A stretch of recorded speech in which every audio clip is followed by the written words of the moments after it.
Bonjour à tous et bienvenue dans cette nouvelle vidéo de présentation de deck pour Horror Arkham le JCE. Cette semaine ou les 2 semaines à venir, je ne sais pas encore si je pourrais tout faire cette semaine, on va voir des exemples de decks pour les investigateurs du cycle. Évidemment je bug, la cité engloutie. Et donc aujourd'hui on commence par Marion Tavares. Alors rapide rappel donc, c'est la gardienne de ce cycle, elle a 2 de volonté, 3 d'intelligence, 4 de force, 3 d'agilité, 8 points de vie, 6 points de santé mentale, les traits vagabond et entrepreneur. Vous avez un emplacement de main de moins, réaction, après que vous avez joué un événement lors de votre tour, piochez une carte. Ensuite vous avez le droit de jouer un événement différent, limite d'une fois par round. Signe des anciens +1, cherche un événement parmi les 3 cartes du dessus de votre deck et piochez-le, mélangez votre deck. Elle a un deck de 30 cartes, et quand on crée son deck, il faut choisir un trait entre chance, stratagème ou improvisé. On a accès à toutes les cartes gardiens, à toutes les cartes neutres, et aux événements qui ont le trait choisi de niveau 0 à 2, et également de jusqu'à 5 autres cartes survivantes de niveau 0. Elle a une carte signature en 2 exemplaires, et une faiblesse personnelle et une faiblesse de base au hasard. Sa carte signature, déterminée, c'est une compétence innée avec un icône libre. Si ce test de compétence est réussi et qu'il est sur un événement que vous avez joué, vous avez le droit de renvoyer déterminé dans votre main au lieu de la défausser. Donc Marion Tavares, oui, elle joue avec les événements, et elle a une carte compétence en 2 exemplaires qui lui donne +1 pour un test qui se trouve sur un événement qu'elle joue. Enfin, la carte elle peut l'utiliser quand elle veut, mais l'idéal c'est de l'utiliser pour un test sur un événement qu'on joue, et dans ce cas-là, si on réussit le test, déterminé revient en main, c'est un petit peu l'équivalent de la carte opportuniste. Un petit peu, on va dire, voilà. Et sa faiblesse personnelle, je le ferai moi-même. C'est un défaut, révélation, on le met dans la zone de menace. En tant que coût supplémentaire pour jouer un événement, il faut subir une horreur, et capacité gratuite, on défausse 3 événements de sa main pour défausser la faiblesse. Voilà. Donc la faiblesse rend le fait de jouer les événements plus durs, plus coûteux en horreur, mais si on a suffisamment d'événements, si on en a pioché assez, on s'en débarrasse rapidement. Et donc on aboutit à ce deck que j'ai joué sur seulement un scénario, je crois. Je me souviens même plus si j'avais diffusé la vidéo. J'en ai enregistré tellement dernièrement. Bon bref, j'avais essayé de faire une campagne avec ça et je m'étais arrêté parce que j'avais des bugs du site. Donc voilà, le deck de fin de campagne, Marion Tavares et son crochet, je vais vous expliquer pourquoi. En duo, donc elle c'est la spécialiste du combat, et en duo avec Mintifan et ses totems. Pareil, je vais expliquer pourquoi. 48 XP, alors c'est vrai que par simplicité, j'ai toujours pas réussi à jouer les campagnes les plus récentes, donc je sais pas si les campagnes récentes également peuvent permettre sans trop de difficulté de monter à de tels niveaux d'expérience. Mais moi j'ai pris l'habitude de faire des decks à 45 XP, voire potentiellement un petit peu plus. Je regarde rapidement. Ouais, là il semblerait... Ouais. Non, j'ai pas de cartes qui font directement du gain d'XP. Bon. Donc, je vais expliquer comment marche le deck de façon plus ou moins linéaire, donc dans l'ordre des cartes, mais en groupant quand même par... en groupant les cartes qui vont les unes avec les autres. Première chose, le crochet à main en un exemplaire, le crochet qui donne son nom au deck. Donc c'est une arme de corps à corps qui occupe un emplacement de main. Tant qu'il est dans votre main, bon là vous n'êtes pas concerné vu que vous allez jouer la carte pour l'utiliser. Ok. Action, vous l'inclinez, combattre, vous gagnez plus en force pour cette attaque. En cas de réussite, vous avez le droit de défausser une carte de votre main pour que cette attaque inflige plus un dégât. Donc une carte utilisable une fois par round pour combattre, un petit bonus, une condition pour faire le deuxième dégât. Alors, je me suis un peu embrouillé, oui, cette arme-là, eh ben, on va, c'est le but du deck, lui attacher enchanter une arme. Ça s'attache à un soutien arme, en l'occurrence le crochet à main. Le crochet à main gagne le trait relique, je le dis de temps en temps, avoir le trait relique ça peut vous permettre de blesser, de tuer sans effet secondaire des ennemis spécifiques. Voilà, s'occupe un emplacement d'arcane en plus, mais là dans le deck de mémoire il n'y a rien qui prend les emplacements d'arcane, ouais. Réaction, quand vous effectuez une action combattre en utilisant le soutien attaché, inclinez cette carte, ajoutez la volonté du propriétaire de cette carte à votre force pour cette attaque inflige plus un dégât. Une fois par round, sur le crochet, mais bon, comme il s'utilise qu'une seule fois par round, a priori c'est chaque attaque du crochet. Vous êtes donc en fait à... vous attaquez donc c'est la force, mais vous ajoutez votre volonté. Le crochet à main ajoute plus 1. Donc sans bonus passif, vous êtes à 4, plus 2, plus 1, vous attaquez à 7. Si vous réussissez, vous faites 2 dégâts. Si vous défaussez une carte, vous faites 3 dégâts. La carte à défausser, c'est arme improvisée de niveau 2. Cette carte, elle se joue depuis la main, mais c'est pas idéal. L'idéal, c'est de la jouer depuis la défausse. Alors, donc, événement de combat. Rappel, c'est un événement, ça déclenche sa capacité. Combattre l'ennemi attaqué perd 2 de combat pour cette attaque. Si vous le jouez depuis votre pile de défausse, cette attaque inflige plus un dégât. Donc vous simplifiez le test et vous faites 2 dégâts en une action. Et si vous jouez cette carte depuis votre défausse, vous la mélangez dans votre deck après avoir résolu les effets, et vous piochez une carte. Donc vous avez un certain nombre de cartes dans votre deck, vous jouez arme improvisée, vous rajoutez une carte dans votre deck, puis vous piochez, donc vous ne touchez pas à l'épaisseur de votre pioche. Voilà. Il me semblait que j'étais sur le point de dire un truc. Non. Alors je vais fermer les onglets au fur et à mesure. Ça me simplifiera la tâche. Ensuite, le miroir sacré de niveau 3. Le miroir sacré de niveau 3, il fournit 3 exemplaires de mélodie apaisante. Les exemplaires de mélodie apaisante, ça fait du soin, 2 dégâts ou 2 horreurs, ou n'importe quelle combinaison des deux. Grâce à miroir sacré, après avoir joué mélodie apaisante, soit on la remélange dans son deck, soit on soigne un total de 3. Et on défausse l'événement. Point très important, je crois que je l'avais bien mentionné dans ma vidéo de présentation de l'investigatrice, c'est que mélodie apaisante, vous le jouez pendant votre tour, et vous déclenchez votre action. C'est-à-dire, certes, vous dépensez une action pour faire du soin, sauf que comme dans la foulée vous jouez un événement, eh bien, en une action vous avez joué 2 événements, donc vous n'avez pas gaspillé une de vos 3 actions standards pour jouer du soin.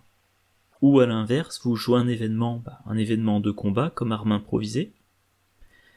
Du coup, la réaction vous permet de jouer mélodie apaisante et vous faites du soin sans vous prendre d'attaque d'opportunité. Qu'est-ce que vous voulez soigner ? Le flic en patrouille de niveau 2, Une fois par round, vous en servez pour infliger un dégât à un ennemi dans votre lieu, et grâce à mélodie apaisante, vous le maintenez en vie. Grete Wagner, une fois par round, vous pouvez découvrir un indice dans votre lieu en la blessant, vous la maintenez en vie. Il y a aussi dans le deck 2 exemplaires d'éclipse sanglante. Un événement sort, alors de nouveau sort, ça peut être utile contre certains ennemis, et esprit, on s'en fout un peu. Ça coûte une ressource, subissez 2 dégâts en tant que coup supplémentaire pour jouer l'éclipse sanglante. Combattre, cette attaque utilise la volonté au lieu de la force, vous gagnez plus d'en volonté et infligez plus de dégâts pour cette attaque. Alors, vous partez avec 2 de volonté, donc ça vous mène à 4, c'est pas brillant, mais vous avez quand même du bonus. Audace, bonus de plus 3 pour le combat, peu importe la compétence testée. Et déterminé également bonus pour le combat. Voilà. Alors ensuite, protection rapprochée, c'est pour économiser les actions de déplacement. Charisme pour avoir vos 2 alliés. Chasseur de reliques. Vous avez un emplacement d'accessoires supplémentaire. Ok. Cette carte qui occupe un emplacement supplémentaire. Pardon.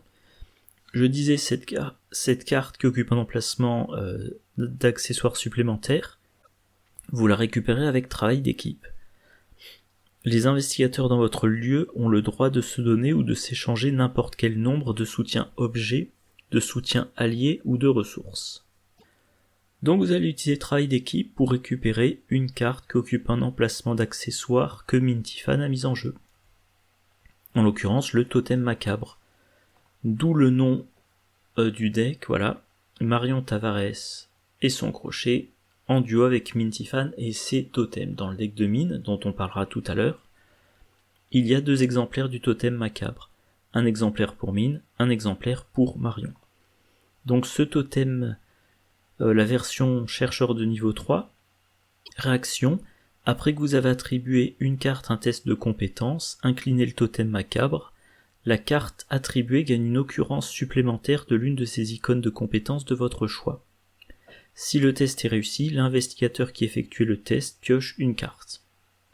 Et à quelle carte de compétence on rajoute un icône ? Déterminé. Voilà. Donc, déterminé, vous l'attribuez à un test de compétence, celui que vous souhaitez, et ça vous donne plus 2. Mais l'idéal, c'est de l'attribuer à un test de compétence qui est sur un événement. Évidemment, j'ai fermé, donc on va reprendre l'exemple d'éclipse sanglante. Vous attaquez donc avec éclipse sanglante, 2 plus 2, vous êtes à 4, vous attribuez déterminé, 5, effet de totem macabre, un icône supplémentaire, ça fait 6. Voilà, vous attaquez à 6 contre la valeur de combat de l'ennemi. En cas de réussite, 3 dégâts en une action. Vous piochez une carte et déterminé revient dans votre main. Voilà. Ah oui, c'est vrai que voilà. Concrètement, les compétences. Donc il y a déterminé, mais il y a aussi audace qui passe à 4 icônes libres pour du combat ou de l'évasion. Alors à noter que le totem macabre, c'est après que vous avez attribué. Donc une fois que c'est sous le contrôle de Marion Tavares, ça booste ses compétences, qu'elle les attribue à elle ou à Mintifan. Donc audace, ça peut être un plus 4 pour aider Mintifan à échapper à un ennemi. Ça peut être un plus 4 pour combattre avec éclipse sanglante. Et coup vicieux, ça passe à 2 icônes, voilà. Très bien. Ensuite, on a donc versatile. Alors versatile, ça augmente la taille de deck de 5. Ce qui est un petit peu un inconvénient, et ça permet de prendre une carte de niveau 0 de n'importe quelle classe. Effet dont je n'ai pas tiré avantage. Donc j'ai mis cette carte là parce que j'arrivais pas à faire un deck de 30 cartes. Voilà, je voulais je ressentais le besoin d'atteindre les 35 cartes. Alors le problème, c'est que si vous augmentez la taille de votre deck, vous allez mettre plus de temps à atteindre la carte que vous souhaitez, sauf si vous avez un bon moteur de pioche. Or, Marion Tavares, normalement, on essaie de lui faire jouer un événement à chacun de ses tours, et sa réaction lui fait piocher une carte, donc à chaque round pendant son tour, elle pioche une carte.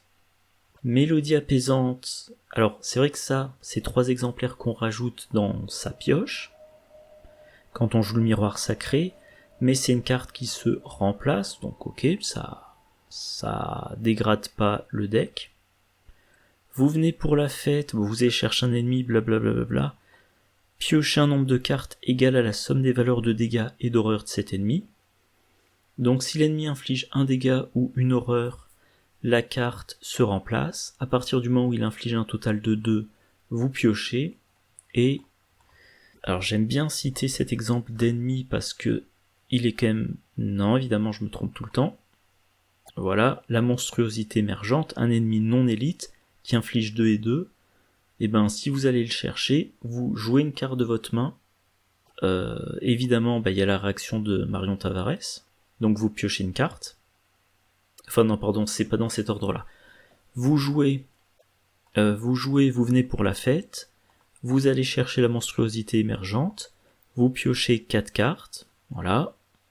Fin de résolution de tout ça. Maintenant, réaction de Marion Tavares, vous piochez une carte, donc piochez une 5e carte, et là vous pouvez jouer un événement.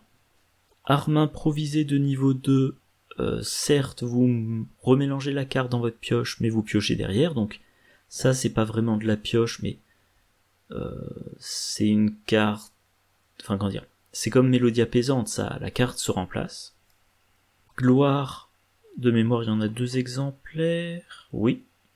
Rapide à jouer après que vous avez vaincu un ennemi, ce que vous êtes censé faire assez régulièrement, vous piochez 2 cartes. Et évidemment tout ça c'est des événements, donc ça déclenche la capacité de Marion Tavares. Audace, alors dans ce deck il n'y a pas maîtrise, parce qu'on a des icônes libres, mais on a audace. Après la fin de ce test, piochez une carte, que le test soit raté ou réussi. Voilà, donc versatile, augmenter de 5 la taille de deck, ça devrait pas être un problème. Vous venez pour la fête, j'ai mentionné, arme improvisée aussi, chanceux, chanceux, c'est chanceux, c'est un classique, hein. Alors, contre-attaque au point, je regarde, j'ai pas mentionné en détail, rapide à jouer quand un ennemi devrait vous attaquer, avant de résoudre cette attaque. Combattre, cette attaque cible l'ennemi attaquant, vous gagnez plus en force et infligez plus 1 dégât pour cette attaque. Alors ça ne se joue pas pendant... Alors, non, pardon, je reprends. Ça peut se jouer pendant votre tour si vous déclenchez une attaque d'opportunité. Si vous le jouez pendant la phase des ennemis, ça déclenche pas la réaction de Marion Tavares. Par contre, vous pouvez déclencher une attaque d'opportunité. Par exemple, que je trouve un bon exemple. Bon, mettons, vous jouez protection rapprochée, attaque d'opportunité de l'ennemi, vous jouez contre-attaque au point, vous effectuez une attaque contre lui. S'il est vaincu, vous ne subissez pas son attaque. S'il n'est pas vaincu, vous la subissez quand même. Demandez un service, le classique, hein, vous avez un allié en jeu qui est mal en point, vous le remontez dans votre main, vous allez chercher un autre allié dans les 9 cartes du dessus de votre deck, si tout se passe bien, vous le mettez en jeu, et dans tous les cas, plus tard, l'allié dans votre main, vous le rejouerez.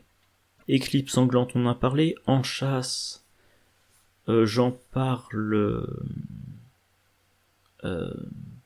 chaque fois que j'en ai l'occasion, j'aime beaucoup cette carte, sa version de niveau 3, vous allez chercher un ennemi dans le deck de rencontre. Voilà, vous n'êtes pas limité, vous pouvez consulter toute la pioche du deck de rencontre. Vous allez chercher l'ennemi qui vous arrange le plus, facile à tuer, ou facile à tuer qui vous apporte aucun avantage particulier, ou qui vous rapporte de l'XP mais difficile à tuer, voilà. Et quand vous le vainquez, vous gagnez 3 ressources. Et je pense que quand j'ai fait mes calculs, c'est en raison d'enchasse que j'ai choisi de faire un deck à 48 XP, je me suis dit on essaiera à chaque scénario de tuer tous les ennemis à XP. Enchanter une arme, on en a parlé, explosion dynamite, c'est un classique. Fin de route. Alors, quand j'en ai l'occasion, j'aime bien mettre cette carte-là. Je me rends compte que j'ai oublié de la mentionner dans les cartes qui font piocher. Carte gratuite, rapide, donc pas de ressources, pas d'action. À jouer lors de votre tour uniquement si l'intrigue finale est en jeu. Piochez une carte, gagnez une ressource et gagnez une action supplémentaire. Retirez fin de route de la partie. Cette carte-là, elle se remplace. Voilà, vous l'avez en main, vous la jouez, vous repiochez, donc la carte se remplace, vous gagnez donc une ressource, une action supplémentaire. Je l'avais dit, il me semble une fois, dans une vidéo, quand on fait des comptes d'apothicaire de gains d'action, les nombres d'actions dépensées, gagnées, etc., on a tendance à oublier le fait que ça peut être très significatif d'avoir d'abord un bloc de 3 actions, puis plus tard un bloc de 3 actions, ou 2 puis 4, ou même 3 puis 4, le fait d'avoir plus d'actions entre deux moments clés, ça peut être très important. Notamment si vous avez un effet, jusqu'à la fin du tour, vous avez tel bonus. Ou alors, j'ai enregistré la vidéo, je crois... alors attendez, je m'embrouille avec les dates des vidéos. Bref, récemment, j'ai fini la partie... J'ai fini le premier scénario du... J'ai joué récemment le premier scénario du cycle, le cercle brisé. Et petit spoiler, à un moment donné, vous mettez en jeu un lieu. Dans ce lieu, il y a un ennemi, il y a 3 indices par investigateur, 2 possibilités. Soit vous allez dans le lieu et vous vainquez l'ennemi, soit vous allez dans le lieu et vous prenez tous les indices. Et on veut, enfin, moi tel que je joue ce scénario, je veux vider le lieu de ces indices, ou tuer l'ennemi, le round où le lieu entre en jeu. Et ben fin de route, ça fait qu'au lieu d'avoir 2 actions, enfin là bon c'est un deck de combattants donc, au lieu d'avoir 2 actions, une action de déplacement puis ensuite 2 actions de combat pour infliger... c'est combien déjà? Je crois que c'est 8... je sais plus combien de dégâts est là, mais 2 points de vie est là, mais bon. Au lieu d'avoir 2 actions, grâce à fin de route, j'en ai 3. Voilà. Gauche-droite, version de niveau 5. Combattre, vous réussissez automatiquement et infligez plus 1 dégât pour cette attaque. Donc déjà, première chose, vous faites 2 dégâts.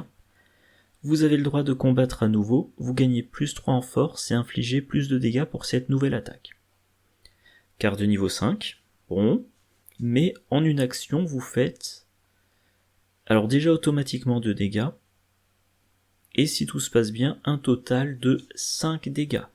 À noter qu'il y a marqué vous avez le droit de combattre à nouveau, il n'y a pas marqué contre le même ennemi. Ça peut être un moyen, en une action, de tuer 2 ennemis. Événement... Il y a beaucoup d'avions ce week-end. Événement, donc ça déclenche la réaction de Marion Tavares. Donc en fait même, le cas... je vais dire le cas le plus idéal, vous jouez gauche-droite, vous déclenchez la capacité de Marion, ce qui vous permet de jouer un autre gauche-droite, et vous pouvez faire 5 dégâts avec le premier, 5 dégâts avec le deuxième. En une action, vous avez infligé un total de 10 dégâts. Voilà. Gloire, j'en ai parlé. Tir rapide. Alors, tir rapide. Événement de niveau 3 qui coûte 2 myriades, et il y en a bien 3 exemplaires dans le deck. Rapide, à jouer uniquement lors de votre tour. Infligez un dégât à un ennemi dans votre lieu. Réaction, après que vous avez pioché tir rapide lors de votre tour, jouez-le en réduisant de 2 son coût en ressources. Et je dois vérifier un truc vite fait. Effectivement, c'est bien ce qui me semblait. Mais je le mentionnerai tout à l'heure.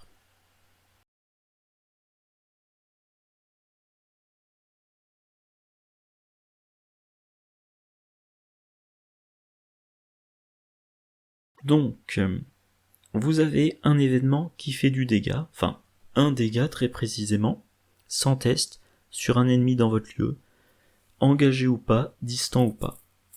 Et la réaction, alors vous devez payer 2 ressources mais pas d'action, mais il y a une petite réaction, après que vous avez pioché tir rapide lors de votre tour, vous le jouez gratuitement, 0 ressources, 0 action. Et bien pour rappel, réaction de Marion Tavares, après que vous avez joué un événement lors de votre tour, donc c'est votre tour, vous piochez une carte.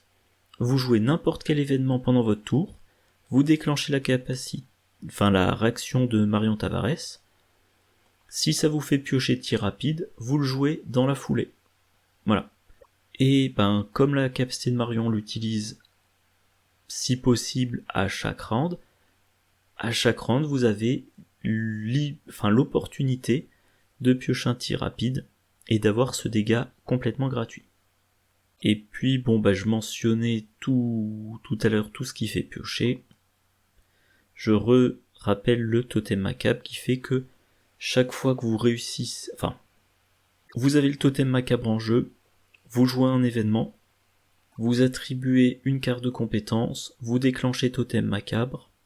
Si vous réussissez le test, vous piochez une carte, réaction de Marion Tavares, vous piochez une carte, et quand l'événement c'est audace, vous piochez une carte. Donc encore une fois, beaucoup de pioches. Et même, j'étais en train de réfléchir,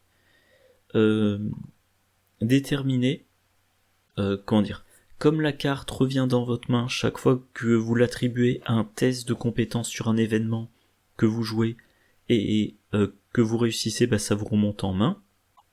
Ça augmente vos chances que vous ayez la possibilité à chaque tour d'activer le totem macabre et donc à chaque tour d'avoir la pioche de cette deuxième carte. Si c'est le cas, ça veut dire que, alors, statistiquement, si on simplifie, phase d'entretien, vous piochez une carte, pendant votre tour, vous piochez 2 cartes. Donc vous piochez plus de cartes pendant votre tour que pendant la phase d'entretien, ce qui augmente les chances que vous puissiez résoudre la réaction de tir rapide. Et puis pendant votre tour, vous tuez des ennemis. Potentiellement, s'il y a 2 ennemis dans votre lieu, vous tuez le premier, vous jouez gloire, ça vous fait piocher 2 cartes. Si ça vous fait piocher tir rapide, 1 dégât sur le deuxième ennemi. Voilà. Et je crois que j'ai fait un petit peu le tour. Toujours sur ces gardes, le classique. Pour une action et 0 ressources, vous jouez jusqu'à 3 soutiens de votre main, en réduisant de 1 le coût en ressources de chacun. C'est génial de l'avoir dans sa main de départ. Là, il n'y a pas de s'en tenir au plan, donc faudra le piocher. C'est vrai qu'il n'y a que 6 soutiens dans ce deck-là, mais je trouve ça quand même assez intéressant. Ne serait-ce que de jouer 2 soutiens, ça veut dire que en une action, vous avez vous avez effectué l'équivalent de 2 actions jouées et vous avez économisé 2 ressources. Et puis vous déclenchez la capacité de Marion Tavares. Voilà. Et donc on a fait le tour du deck à 48 XP. Maintenant le deck de début de campagne à 3 XP. Et je pense pas qu'il y ait grand chose à dire. Un crochet à main, on commence avec 2 exemplaires. Voilà. Miroir sacré version niveau 0. Voilà. Les soutiens.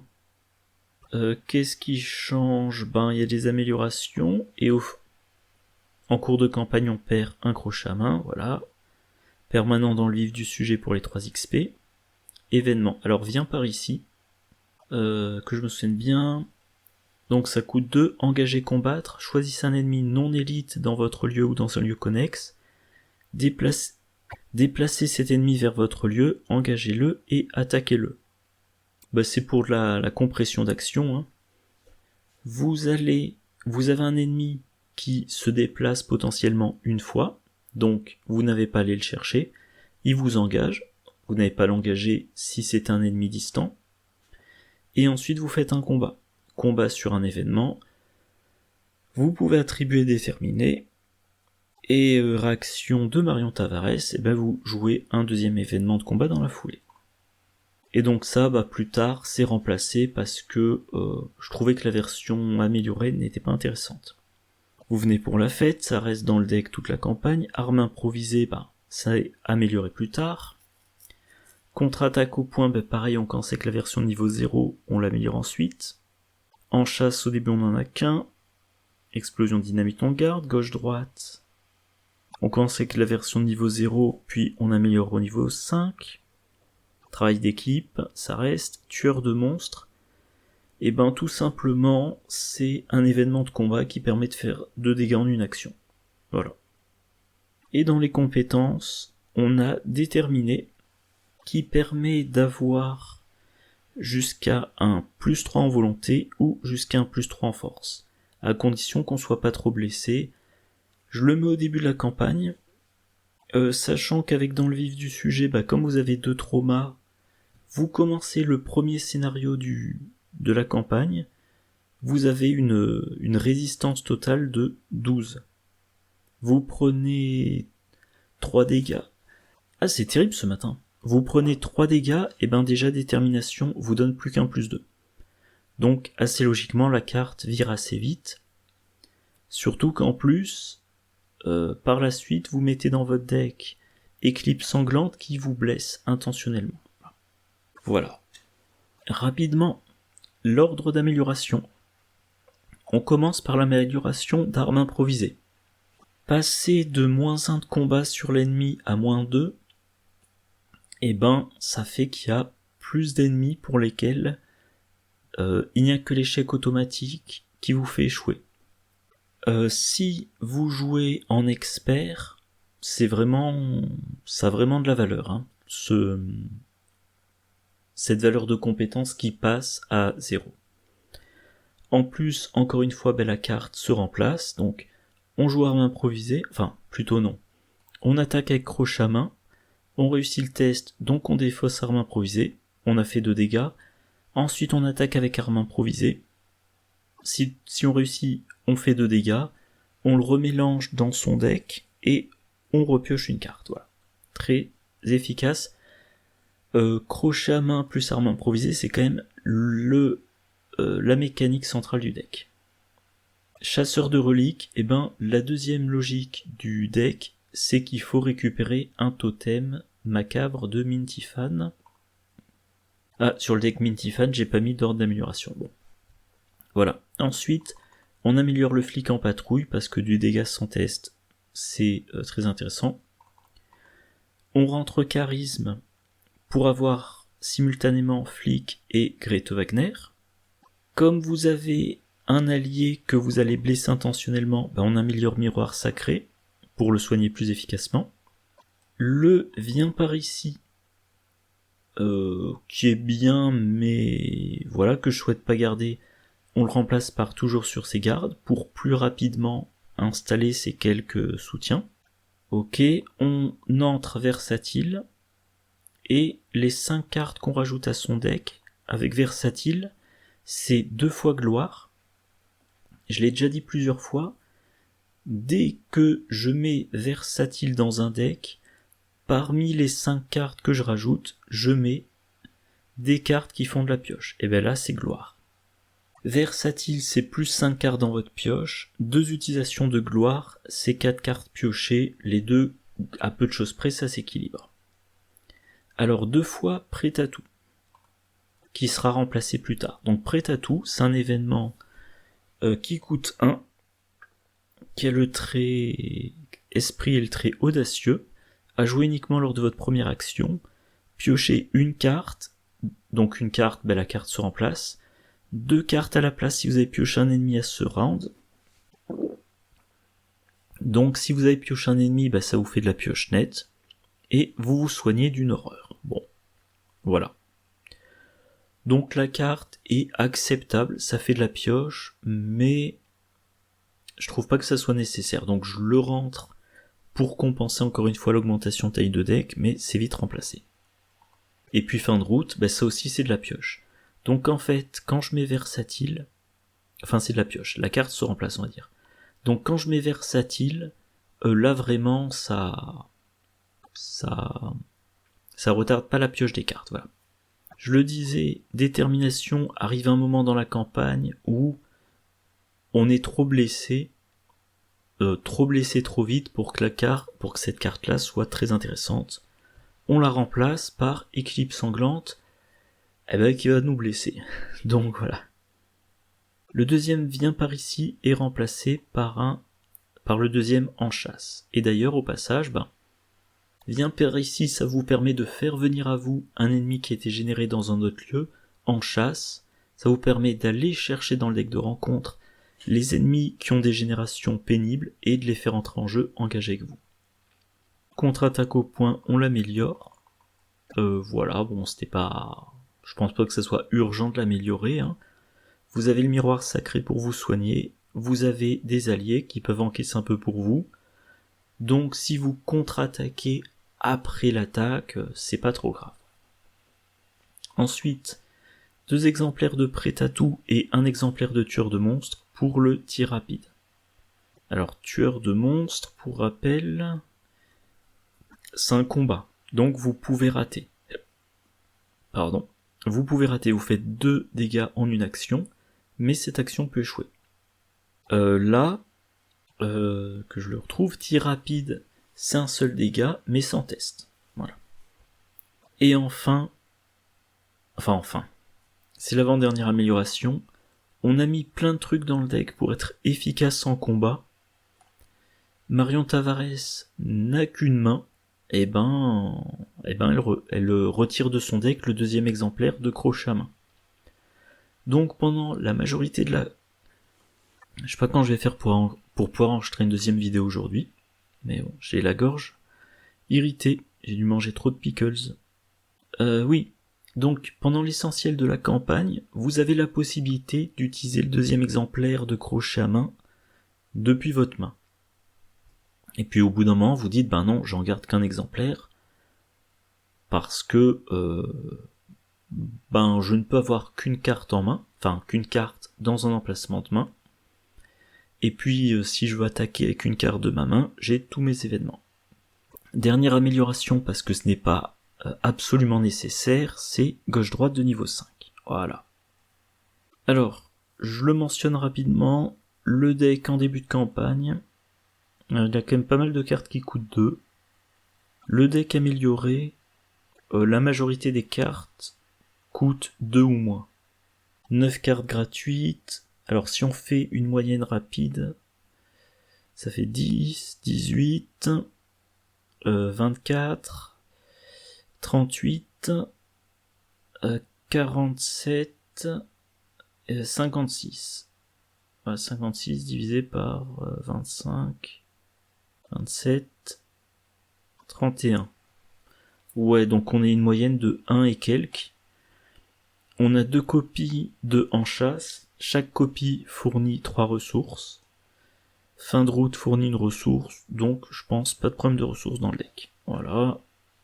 Qu'est-ce qu'il y a à dire d'autre? Les icônes, des icônes de force. Quelques icônes libres, bon, non, je pense qu'il n'y a rien de particulier à dire. Et donc maintenant, comme c'est un duo, je vais mentionner rapidement le deck de Mintifan. Voilà. Elle utilise le relevé nautique, auquel elle défausse faire avec les moyens du bord, et j'espère qu'un jour on en aura une version niveau 2. Dans son deck, elle a donc bien 2 copies du Totem Macabre, et... Ah oui, voilà. Je crois que ce que je disais, c'était... Elle aussi, elle fait un deck compétences, voilà. Elle a tout ça comme carte compétence. Tiens, c'est elle qui a récupéré Lawrence Carlyle, logiquement, vu qu'il donne un bonus en intelligence. Et puis... je sais pas, je pense qu'il n'y a rien de particulier à dire. 2 copies de discernement. Discernement...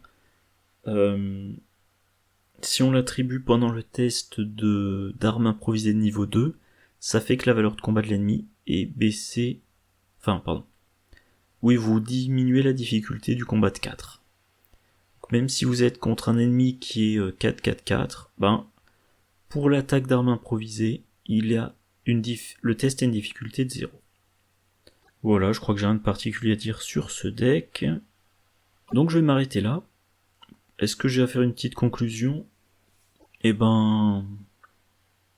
Alors, pour autant que je me souvienne, quand j'ai essayé de jouer ce deck-là, que j'ai bataillé avec les bugs du site, je trouvais qu'elle piochait très rapidement. Donc, vous piochez rapidement, c'est pour ça d'ailleurs que je ne mets plus dans le deck de niveau 0 la carte prête à tout, parce que je trouve j'avais trop de pioches en fait. Donc je pense que ce deck là, il a de la bonne pioche, donc vous avez rapidement en main arme improvisée, que vous défaussez pour Crochet à main. Alors je l'ai pas mentionné, mais si vous n'avez pas de copie d'arme improvisée en main, ce que vous défaussez pour Crochet à main, ça peut être fin de route si vous n'êtes pas encore à la dernière intrigue, travail d'équipe si vous l'avez déjà utilisé, ça peut être tir rapide parce que si vous l'avez dans votre main, il faudra le payer plein pot. Ça peut être Éclipse Sanglante si vous êtes un petit peu light sur les points de vie. Explosion de Dynamite si vous pouvez pas le payer, etc. etc. Donc je pense que c'est un deck assez efficace, il est plaisant. Alors moi j'utilise Versatile parce qu'il y a tellement de bonnes cartes que je vais mettre dans mes decks que la possibilité de faire un deck de 35 cartes plutôt que de 30, moi j'apprécie beaucoup.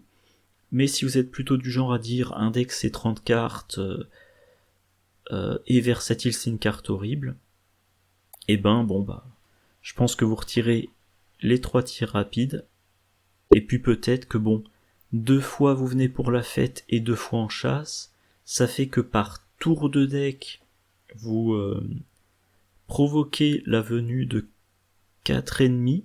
Alors, vous venez pour la fête, c'est un ennemi que vous allez chercher en plus de tout ce que vous avez pioché.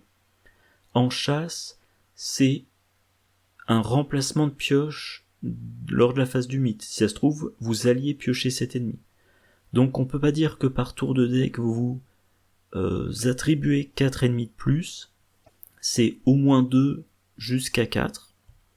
Parce que peut-être qu'avec en chasse, vous remplacez la pioche d'un ennemi par la pioche d'un autre ennemi, voilà. Donc c'est peut-être pas nécessaire d'en avoir autant, mais bon. Fin de route, pareil, il y a beaucoup de gens, je pense, qui considèrent que c'est trop situationnel. Et voilà. Et puis si les améliorations, je les mets dans cet ordre-là, c'est parce que ce qui est au début, pour moi, c'est le plus important, ce qui est à la fin, c'est le moins important. Donc si je devais jouer ce deck-là sur une campagne qui offre moins d'XP, je sais pas, je retire les 2 améliorations de gauche-droite, allez hop, déjà 10 XP de moins, on est ramené à 38. Et si en plus de ça, je veux faire sans Versatile, Versatile c'est 2 XP de moins, tir rapide c'est 3 de moins, donc j'arrive à un deck à 33 XP. Donc par exemple si je jouais la route de Carcosa mais avec un scénario indépendant intercalé, je pense que ce que je ferais, ça serait ce deck là, moins gauche-droite amélioré, moins tir rapide, moins versatile, et voilà. Donc ça nécessiterait que pendant la campagne, je gagne un total de 30 XP. Je vais m'arrêter là. Donc je disais, je pense pas que je ferai les 7 vidéos dans la semaine. Donc soit je répartis intervalle fixe, et donc dans ce cas-là, ça sera une tous les 2 jours. Soit je vois en fonction de ce que j'ai disponible et quand je l'ai disponible. Donc prochaine vidéo, Lucius Galloway. D'ici là, je vous souhaite une bonne journée, une bonne soirée, de bonnes parties, et je vous dis à la prochaine. Au revoir.